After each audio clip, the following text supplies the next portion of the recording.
ಇನ್ನು ಮಲೆನಾಡು ಸೇರಿದಂತೆ ಹಾವೇರಿ ಜಿಲ್ಲೆಯಾದ್ಯಂತ ವಿಪರೀತವಾದಂತಹ ಮಳೆಯಾಗ್ತಾ ಇದೆ.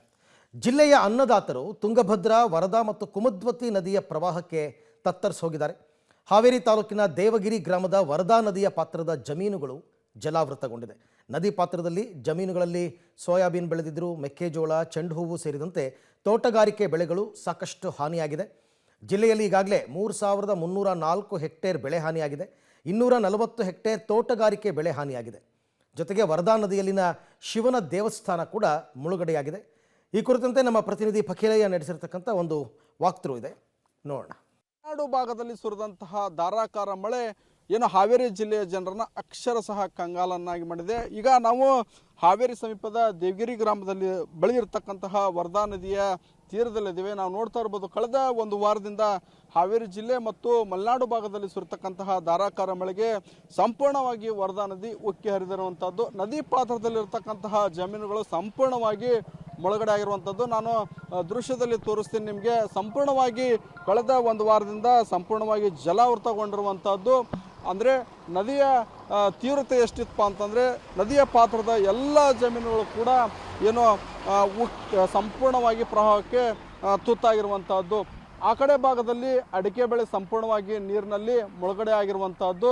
ಅದರಲ್ಲಿ ಏನೋ ನದಿಯ ಹತ್ತಿರವಂತಹ ಶಿವನ ದೇವಸ್ಥಾನ ಕೂಡ ನೀರಿನಲ್ಲಿ ಸಂಪೂರ್ಣವಾಗಿ ಈಗಲೂ ಕೂಡ ಮುಳುಗಡೆ ಆಗಿರುವಂಥದ್ದು. ಅದರಲ್ಲೂ ಸಹ ಈ ಭಾಗದಲ್ಲಿ ತೋಟಗಾರಿಕೆ ಬೆಳೆಯನ್ನು ಏನು ಪೇರಲ ಮತ್ತು ಚಿಕ್ಕು ಸೇರಿದಂತೆ ವಿವಿಧ ಬೆಳೆಗಳನ್ನು ಮಾಡ್ತಾರೆ. ಅವುಗಳು ಕೂಡ ಸಂಪೂರ್ಣವಾಗಿ ನೀರಿನಲ್ಲಿ ಮುಳುಗಡೆ ಆಗಿರುವಂಥದ್ದು.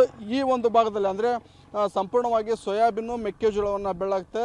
ಸೋಯಾಬೀನು ಕೂಡ ಈಗಾಗಲೇ ಏನು ರೈತರು ಸಾವಿರಾರು ರೂಪಾಯಿ ಖರ್ಚು ಮಾಡಿ ಬಿತ್ತನೆಯನ್ನು ಮಾಡಿದರು. ಆದರೆ ಈಗ ಸಂಪೂರ್ಣವಾಗಿ ಏನು ಸೋಯಾಬೀನ್ ಬೆಳೆ ಈಗಾಗಲೇ ಕೊಳೆತು ಹೋಗಿರುವಂಥದ್ದು. ಅಂದರೆ ಸಾಲ ಸೂಲ ಮಾಡಿ 1 ಎಕರೆಗೆ 20,000 ರಿಂದ 30,000 ರೂಪಾಯಿ ಖರ್ಚು ಮಾಡಿ ಸೋಯಾಬೀನ್ ಬೆಳೆ ಹಾಕಿದ್ರು. ಆದರೆ ನದಿಯ ಪ್ರವಾಹಕ್ಕೆ ಎಲ್ಲವೂ ಕೂಡ ನೀರಿನಲ್ಲಿ ಹೋಮ ಮಾಡಿದಂತಾಗಿದೆ. ಹೀಗಾಗಿ ಕೊಳೆತ ಸ್ಥಿತಿಯಲ್ಲಿ ಏನು ಸೋಯಾಬೀನ್ ಬೆಳೆ ಆಗಿರ್ಬೋದು. ಇನ್ನೊಂದು ಭಾಗದಲ್ಲಿ ತೋರಿಸ್ತೀನಿ ನಾನು ನಿಮಗೆ. ಅಂದರೆ ಪ್ರಮುಖವಾಗಿ ಚೆಂಡು ಹೂವನ್ನು ಈ ಭಾಗದ ರೈತರು ಬೆಳೆಯುವಂಥದ್ದು.